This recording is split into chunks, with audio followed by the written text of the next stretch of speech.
Tu connais forcément ce visage, cette moustache et ce regard qui transperce l'écran. C'est Noël Roquevert, le roi incontesté des seconds rôles français. Aujourd'hui, je te raconte son incroyable destin.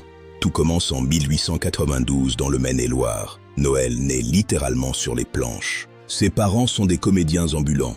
À 6 mois seulement, il fait déjà sa première apparition sur scène. Il grandit dans les coulisses, apprenant le métier à la dure. C'est un pur enfant de la balle, tu vois? Mais la guerre arrive.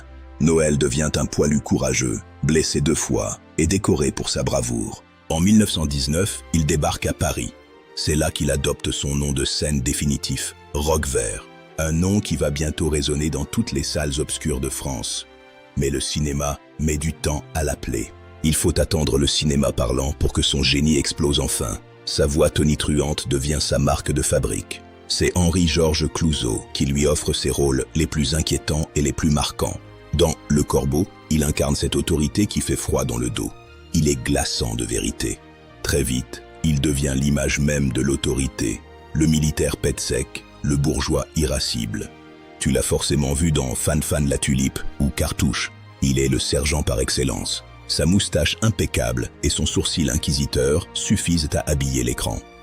C'est une gueule de cinéma. Mais attention, derrière les éclats de voix, il y a un acteur d'une précision chirurgicale qui tient tête à Gabin. Dans Un singe en hiver, il est bouleversant en boutiquier farfelu. Une autre facette de son talent. Et ses colères face à Louis de Funès, de purs moments d'anthologie. Ils se comprenaient sans parler.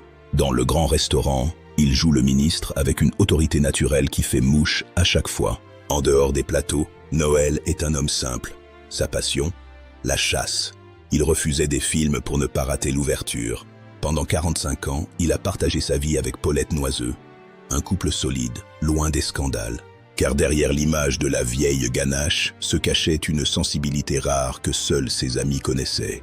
En 1965, son cœur fatigue. Un infarctus le force à ralentir le rythme, lui qui a tourné dans plus de 180 films. Il nous offre une dernière prestation magistrale dans Le Viager en 1972. Une page se tourne. Le décès de son épouse en 1971 l'affecte profondément. Il ne s'en remettra jamais vraiment. Il s'éteint 2 ans plus tard, en 1973, dans sa maison de Bretagne, emporté par son cœur. Ses obsèques sont presque désertes.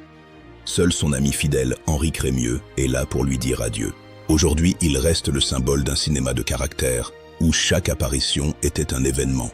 Pour toi qui crée du contenu, Noël Roquevert est une leçon de présence et de précision. Alors, la prochaine fois que tu verras son visage, souviens-toi de l'homme derrière la moustache.